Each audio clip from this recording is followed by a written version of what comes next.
background was a miners' strike 40 years ago, obviously, just in case anybody forgot why you were here. But I also realised this morning I just stood up and introduced the speakers and not myself. I'm Rachel Heemskerk, and I'm the chair of the Essex County Trade Union Association, as well as loads of other union hats within my own union, which is the PCS, for the civil service. And I'm chairing this event today because I'm the chair of the county association. So that's why I'm here today. And this afternoon we've got 3 speakers, and we're doing it slightly different to this morning because they are 3 different elements. So we're doing 15 minutes from our speaker, 15 minutes questions and answers, and then we'll move to the next speaker. Okay, and our first speaker is Ray Godspeed from LGSM, and I will let him talk to you. I hope there's something left to be said after the lady this morning shot me fox. But yeah, I'm from the Lesbians, Gay Support the Miners, in case people don't know what LGSM means. And of course, when I was invited to speak in Essex, I did it with some trepidation, because according to the national census, Essex is the straightest, least LGBT county in the whole of the United Kingdom. Don't you believe it? So that's true, or someone's telling porkies, I'm not entirely sure. So I hope I'm safe here, but anyway.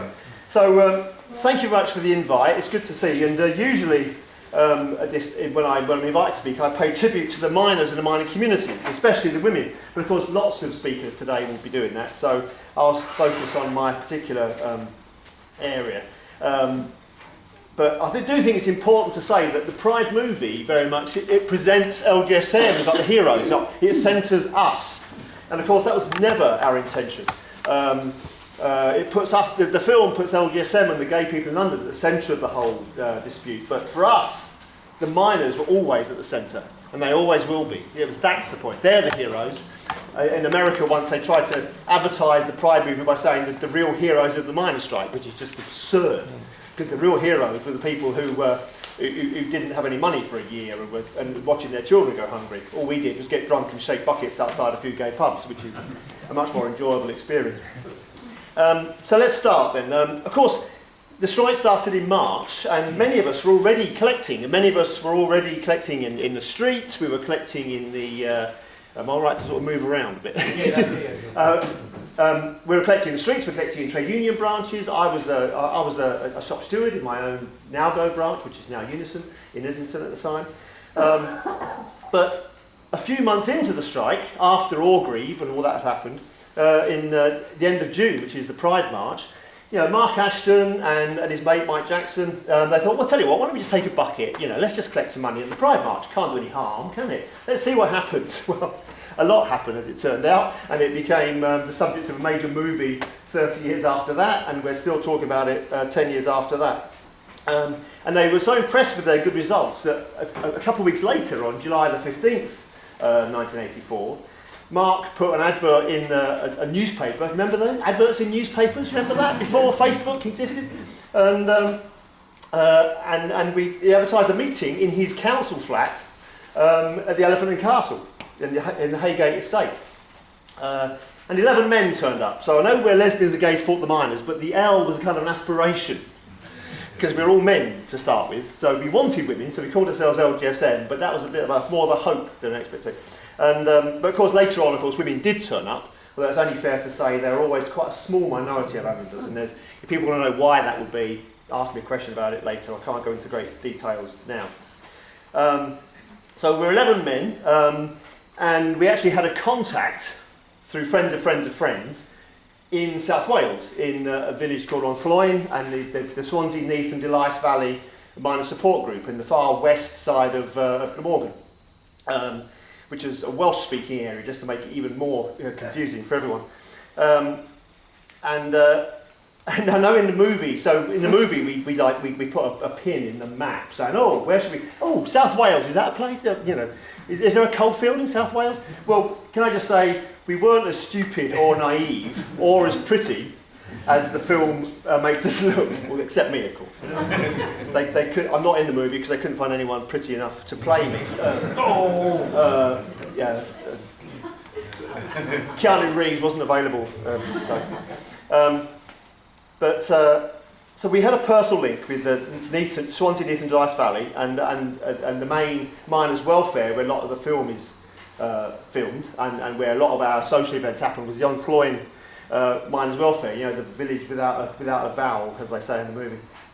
And I think we twinned with that particular community. Now, why did we twin? And again, the movie tends to say, oh, well, we phoned the NUM and they weren't interested. They keep putting the phone down because, you know, oh, gay people, the miners aren't interested in gay people. That's all old nonsense. I love the film, by the way, but a lot of what I'll say today will demonstrate that the film is actually wrong. And it's been wrong for sort of comedic or dramatic purposes. The reason we twinned was because, as somebody referred earlier on, the funds of the union were being sequestrated. PricewaterhouseCoopers were going all over the globe trying to track down miners' money because their funds had been taken over by the government. And so we had to twin to get money directly to miners' families and directly to mining communities. And even then, by the way, there's a guy called, believe it or not, Tom Jones, who was a councillor in that area. And he put the money in his personal bank account. And the bank manager tried to shut down his personal bank account because he thought the money was for the miners.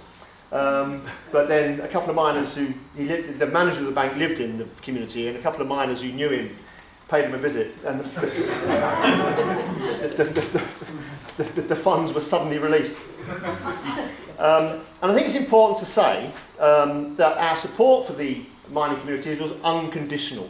That's the basic organising factor. We would have supported the miners regardless. If they'd told us, say, thanks for the money, but now go forth and multiply, we would have gone forth, probably not multiplied, but we would have gone forth. And we were prepared for that reaction, but from our point of view, we wanted to support the miners anyway. We knew, as everybody knew, frankly, at that time, that if the miners lost, for all working people of any description, we'd all be up a certain creek without a paddle. You know, we knew if the miners lost, that the rest of the trade union movement would be smashed. We knew this had happened. And so we dragged people into the campaign. Initially just lefties, but eventually we met people doing our collections in pubs and clubs, and people came along, people just saw what we were doing, thought, yeah, the way the miners are being treated by the Tory government is really unfair, and it's cruel and vicious, and they just joined us and collected with us, and they came along to the next meeting, and so on and so forth. So we were unconditional, and we were very carefully limited to a single issue campaign. Like, we weren't a general political campaigning organisation, and so we had to avoid some contentious when people were talking this morning about the coal imports. And given the fact that Mark Ashton was a communist, we had an altercation inside the group as to whether we should condemn the imports of Polish coal from allegedly socialist economies at the time. And Communist Party members, we had a couple of Communist Party members inside the group, and they were very keen that we shouldn't condemn the Socialist Republic of Poland for scabbing on the strike. So that was a bit of a source of friction. But importantly also, we weren't a lesbian and gay rights campaign. We weren't doing it to sell lesbian and gay rights to miners. We were doing it to raise support for the miners in the lesbian and gay community, because we realised that if the miners lost, we were all up a gum tree. We expected nothing in return. So what did we do? Well, really what we did was collect money. We collected money in most of the pubs and clubs. There's a famous bookshop, Gay's the Word, where we did meet initially, but we very soon got much too big for that, in fact, and we had to move on to another top room in a pub. And we collected lots of money. We sent it down to the mining community in South Wales with a letter saying, here's our money. And we expected them to say, as I said, thank you very much, go away, because we don't want your sort of people around us. But that wasn't amazing. Us collecting money for the miners wasn't amazing. What was amazing was the invitation to visit them in South Wales. Now, why was that amazing? Because lots of other people were invited down to South Wales. A lot of people were supporting that community. Brent Nowgo, Unison as it was, Brent Nowgo were the other main backers of that community, along with LGSN.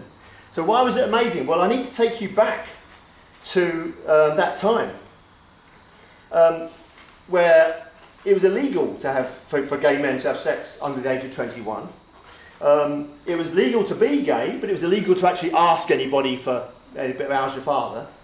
So you could be gay, but if you ask anybody outside a pub or any other place, oh, do you want to come back for coffee and you fancy a bit, that was classed as the same basis as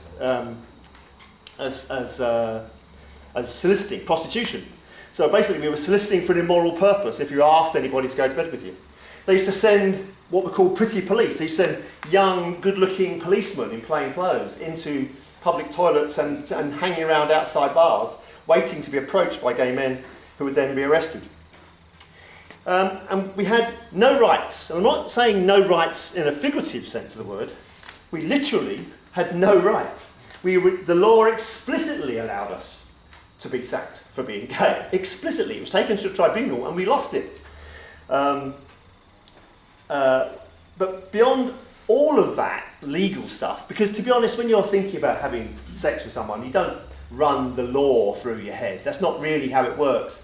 But what the worst thing at the time was we were regarded in the press and in popular opinion as disgusting, sad and ridiculous, and more importantly, after your children. And if that sounds very much like what people are saying about trans people now, you're dead right. It is. That's exactly what they're saying about trans people now, which is why we have to be part of that modern struggle. But remember also at the time, the National Labour Party didn't support gay rights. The GLC did, and a couple of other local authorities did, but the National Labour Party didn't. And for that matter, the National Labour Party didn't support the miners either. There were a few lesbian and gay groups in some trade unions, especially the more white-collar trade unions, but almost no national policy of any trade union on the issue. And so in that context, to be invited down, thank you, to be invited down by a group of miners in a rural part of West Wales, famous for mines and sheep, a Welsh-speaking area with small villages strung along a valley, was extraordinary. When the offer was first made to us in our meeting, we were just like, oh, first of all, it was, oh my God, are you kidding? How can we possibly think about going there? And then we thought, oh, you would have to kill me to get me off that minibus. I'm going to that. And so we did. And the film demonstrates, and accurately, the warm welcome we received. And that welcome we received from that community, it's hard to express how much it meant to us, because really many of us, although we were the Lesbians, Gay Support the Miners in London, many of us had actually come from other parts of Britain, Ireland, the Northwest, Manchester, Glasgow, all sorts of areas. People had run away to London to find a place where they could be themselves.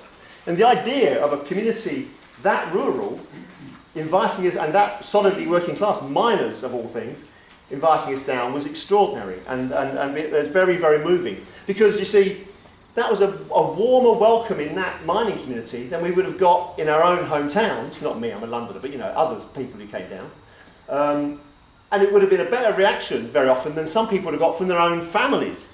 And yet these miners were putting us up in their homes, they were bringing us cups of tea in bed in the morning, they were sort of chatting along, they were getting drunk with us, dancing, having a variation of slightly well-meaning but slightly awkward conversations about gay people, but that's only to be expected, and we answered in an honest as way we possibly could.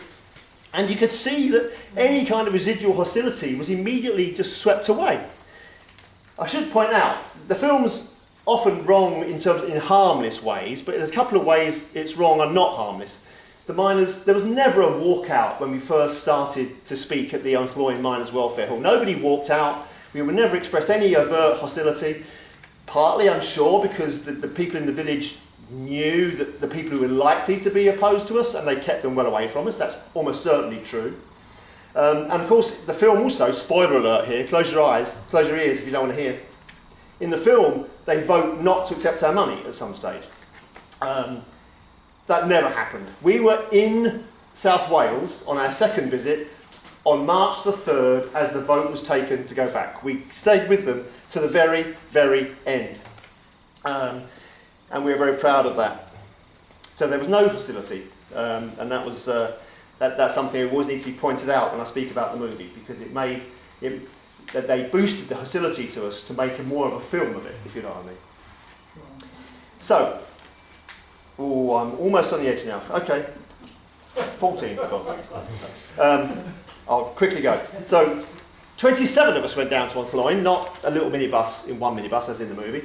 27, and of course, even more incredibly, very many of people in South Wales came to visit London. They came to clubs and pubs with us as well. I'm not sure they, as a film, I'm not sure they went to an SM rubber bar. I'm not sure that actually happened. But they certainly came to normal kind of gay pubs and clubs with us. And they stayed in our homes, we stayed in theirs. And of course there were 30 to 50 active members of LGSM, and we collected probably over £20,000, well over £20,000, which is a lot of money in 1984. You can do the maths if you like. And we collected almost every single pub and club. On the February demonstration, on the 24th of February in 1985, we were at the centre of the miners' strike as it was broken up by the police. They tried testing out tactics they would use much more in later disputes. They actually broke up that demonstration deliberately. And LGSM coincidentally found ourselves in the middle of this, and one of us was arrested, a few of us were battered in that. And we had the famous Pits and Perverts Ball in the Electric Ballroom, the 40th anniversary of which is going to be held in a couple of weeks in May, so you can get tickets now if you want to come to that. And the biggest source of pride for me is that the strike was 100% solid in our area. Down to us and Brent Nalgo and a couple of other unions, nobody went back through hunger, nobody was starved back to work in that part of South Wales, and that's a huge, very emotional point for us.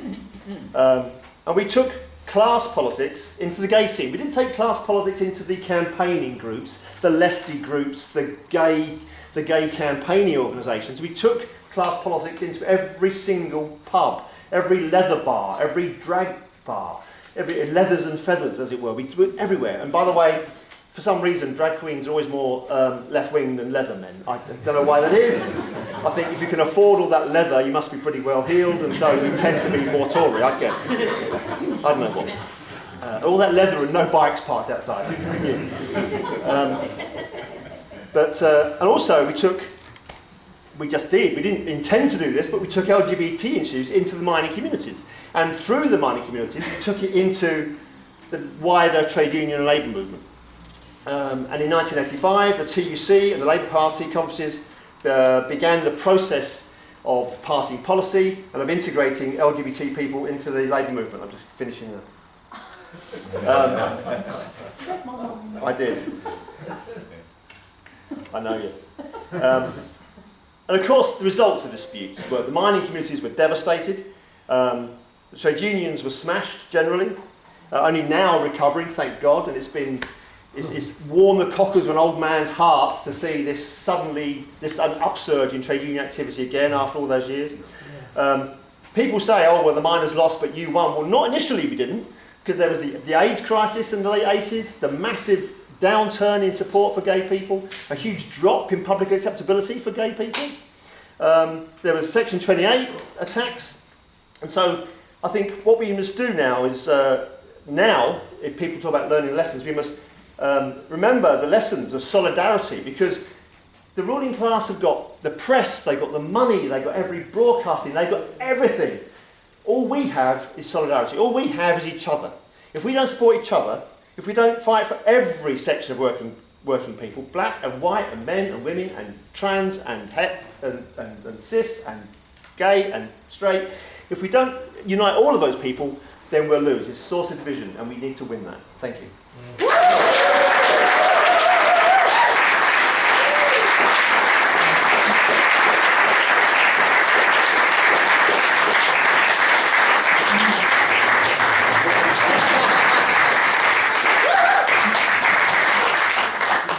I always thought the film was possibly not 100%.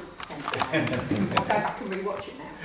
Okay then, so we've got time. If you watch it, look at the last 5 minutes. I know. I'm an extra. I'll go straight to the last 5 minutes.